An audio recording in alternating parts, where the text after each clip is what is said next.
is my first time in this here in London in 3 years. First reading in front of live flesh and blood creatures, so forgive me if your mind is a bit rusty.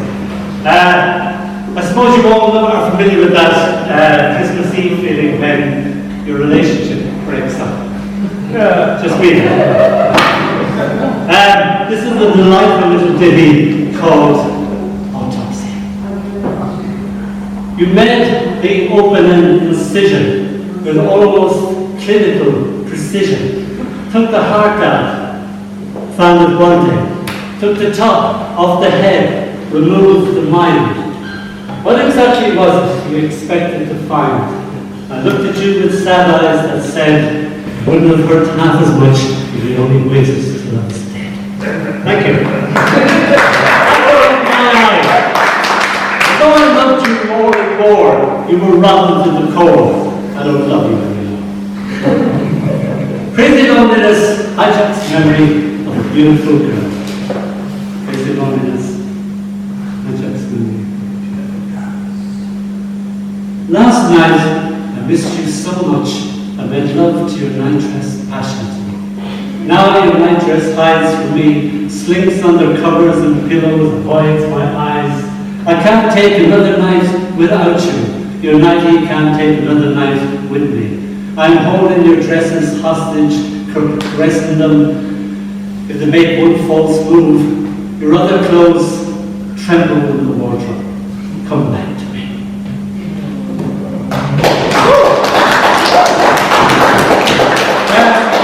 Jerry Sweeney's married, and it's going to be a celebration of my 60th year. All the Dónalls I was when I was 7, 4, 7, 11, 23, up to 60. And then my younger brother died, and my father died, and I became a book of grief and loss and time. So this is the original poem that was going to be. It's called Now We Are 60. I used to be an agency teacher, and I'd go in, and invariably there'd be no work set out for you. You had a 2-hour class, and you had to do something with something. So I'd say to them, okay guys, what did we do last week? And they said, we don't know, sir. And then one little nerd at the back of the class put up his hands and said, please sir, we did the spinach armada. And I said, right, okay, what did you do last week then? And I said, quite again, and the little nerd at the back of the class said, please sir, anal cleavage. Well, let's not go there. And then I stepped into year 8. And they're all talking like pirates. Oh, our this, oh, our that. And we were miles away from National Pirate Day, or National Eye Patch Day, which is the 21st of November, if you don't know. And so I was bemused by this at first. This is called Now We Are 60. Oh yeah, I was doing Pythagoras' theorem. So as you can see, the brother was equal to the sum of the sides and the other two sides. And they said, sir, excuse me, but would that be Pythagoras' theorem? And I said, yes, this is Pythagoras' ship, and the sails on this side are equal to the sum of the sails on that side. All right? And then they stopped listening after that. The year 8 child inquires, how old I be? I be just 60. He gasps, my God, you're very active for 60. 60 is a distant planet in the universe far, far from here. Yea, another dimension. I practice my 60-year-old perfect smile. I have starlight that will only reach him when he himself is 60 and has forgotten everything he never can remember.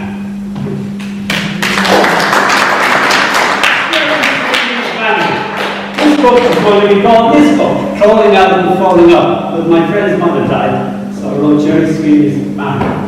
When I was small, I had no idea about where babies came from. I had no idea about sex or how they were made or anything like that. So my definition of a mammy wasn't a biological one. It was an emotional tenderness one. So I thought that anybody who loved you to that end degree was a mammy. So I had my own lovely mother Rita. Mrs. Sweeney up the road was a mammy. My Auntie Mary was a mammy.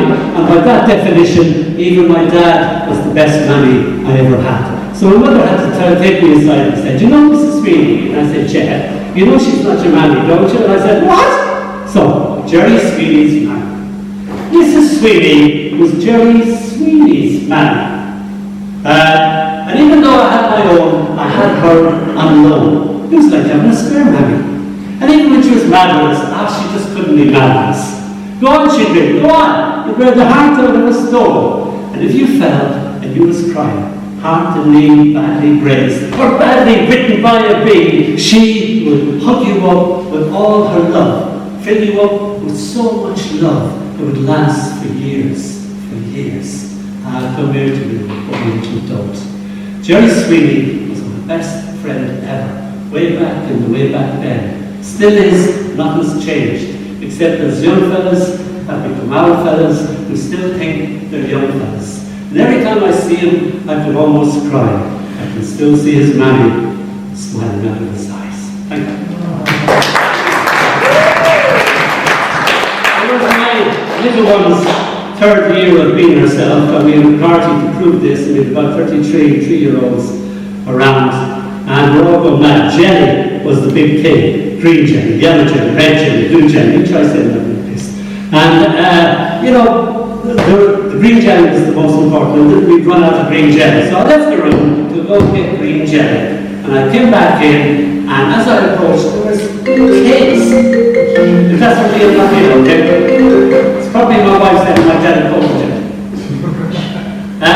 She didn't come up because she was afraid. And what was I saying? Where was I? Jelly. The green jelly. So I went down to the kitchen to get more green jelly. And as I came back in, there was absolute commotion. And I thought, what the hell can you be doing to create that amount of noise? And as I reached for the door handle, all the noise suddenly stopped. And I went, and now I was more frightened by the noise. And then the door burst open, and I was stampeded by 33 3-year-olds. And basically said this poem: new dog, old tricks.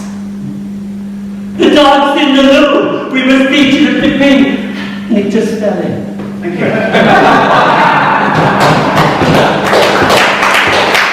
I was going to Portuguese of Italiano in Kentish Town, Camden Town. And the time I came on and I said, none of us knew what that meant at all. And it sounded very similar to Doctor Who's baddies. So I wrote this poem called I thought being a Dalek was a job for life. He was a Dalek falling on hard times. Got a job on the London Underground and housing stations and housing stations and housing stations. Mrs. Dalek also had seen better days. Got a job as a talking clock. Mr. and Mrs. Dalek, far now from world domination, extermination of others. The next station will be Waterloo. And that's no now, it will be. Exactly.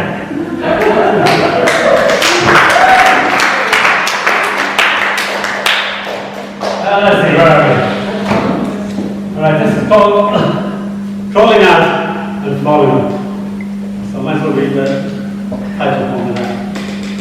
I was with my little girl, and it was the first time, maybe not that she saw, but it was the first time that she was aware of a puddle. So, crawling out and falling up. Her first puddle.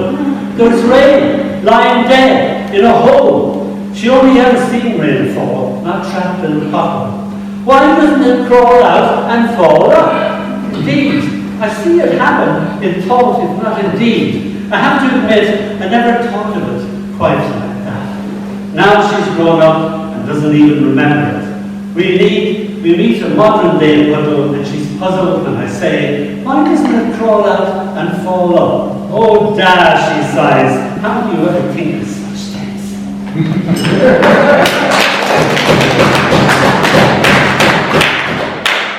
Jack, can I have you over here, please? No, what? Doesn't matter. Would you like to come up now? Or I've already utilized you too much? Alright, Jack, be honest with me now. You don't know Lithium fossils. You know where he goes? Lithium fossils. Is it here? No, Jack, no. It's a... Have you this is a personal question. You can whisper the answer. Have you ever been kissed on your pocket? Do you know, To your knowledge. all the time, every day, my wife is very affectionate. My popliteal fossa is always available to her. I say, Right. leave my popliteal fossa alone! Jack, come back. Jack will now show you this very beautiful popliteal fossa. Jack, come around. I'm too glad you didn't pop it. Jack is now displaying his popliteal fossa. You may be aware of these things. They're patellas. Girls have them, fellas have them. I have no idea. That's it. It's the bottom of the knee. These are your popliteal fossas. Yeah, well, at least we've all learned something today. I learned this. That was my idea. It was Ireland's first book residence in secondary school, and they'd loan me out to the scouts that were reaching 7 to 11-year-olds, or to young folks home up on the hill who were 19, and I was thinking, will I read my poem about the night dress? And I thought, oh, I will. I thought, would it be too much for the ladies? And all the ladies came up after me, and they all talked about the first time that got kissed, the first time this and that, and had far more exciting life than me, driving off ships in the Indian Ocean and the fall of Singapore. It was a very exciting life. So, this is Marjorie, and for the purposes of this poem, you have the head, I suppose, you'll have to pretend that I'm Marjorie. It's called A Kiss with Popliteal Fossa. I remember the golden tassels of my dress, touching the back of my knees, as I was kissed for the very first time, bent over in a clinch as if he were statued. The tassel's touch, exquisite in itself, much more sensual than the actual kiss, as I wondered his tongue dancing with my tonsils, if there was a name for that sort of thing. The back of the knees, I mean. Okay, Freddie, I commanded, seeing as I seem to be in command here. That's quite enough of that. Shattered, he reluctantly took his tongue out of my cheek. Cheeky bastard, I thought. Should never have let him got that far. Crestfallen, he stammered a sorry. You won't tell my mother, will you? Hit his erection with his top. I went in at once and asked the Father, is there a name for the back of the knees? Of course there is, my love. It's your popliteal fossa. I tingled to my toes, having discovered my first erogenous zone, and knowing from that one day I will become a doctor.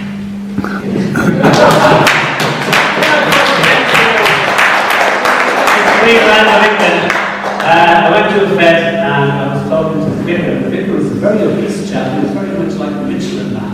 And he said, come around and see my garden. So I went around to see his garden, and I went and the wife said, it's not there. And all I could see was this big belly, and he had a short pair of trunks on him, and he still had his collar on, although all the rest of him was naked, and he had a big arc of what I thought was pee, because he was watering his stuff. So he was telling me how he had this, and it was a truly magnificent guy. So, are you familiar with Pericles? This is the first time that I remember that it's from Pericles, because I was told. So I will tell you the nurture of culture. Have you a working pulse? The vicar asked with his prize petunias. They perked up at once to the Pericles. She sent him away, cold as a snow. He whispers to his cladding away. Once again, the Pericles does the trick. They positively beam at him, eager for more Shakespeare. Oh yes, flowers, the vicar eagerly pontificates, adore Shakespeare, especially Pericles and other minor plays, rather than the Great Dane or, say, Othello. I hardly believe in the flowers of idolatry, the vicar's garden of paradise. The herbs, on the other hand, prefer Gilbert and Sullivan, he informs me, as if this were ordinary. Really? I gasped disbelievingly. Aha, be my guest, he offers in good faith. I tentatively approach a sprig of oregano. It looks startled, being sung to. Oh, wandering one, though you were sad and lonely, no, my son, herbs like to be spoken to, not sung. And this line, perhaps the correct words he offers admonishingly. He preaches as if from a pulpit, a congregation of herbs and flowers hanging on his every word, eager believers. A heaven attempted to begin. Poor wandering one, though thou hast surely strayed. Your regal dances in the breeze, he so very pleased. Or sometimes, my son, a little dash of no count. What compulsion compels them, and who the hell tells them? I sing to the chives. No, no, my son, spoken, not sung. I do the wrong people travel, and the right people stay at home. Excellent, excellent, one of their favourites, dear boy. What could I possibly say? His voice provoked such a profundity that could not be for a second doubted, although doubts I did. Oh yes, when one talks in one's garden, one must bear in mind flowers and herbs prefer, how should one say it, a little bit of culture.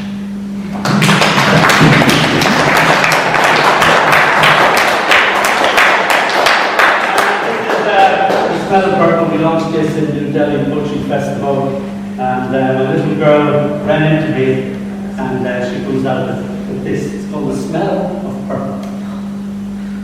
She says she can smell yellow. She says she can smell blue, though still not being able to spell either colour. Yellow smells the same as blue, like a wet kidney drying out a fire. Red smells like mummy when she kisses. Kisses smell different when she kisses you. Then she smells like flames with little orange tips. Purple is my favourite smell. It smells just like a magic spell. A kiss of goodnight, like lilac only lighter, with little flecks of purple speckled. Thank you.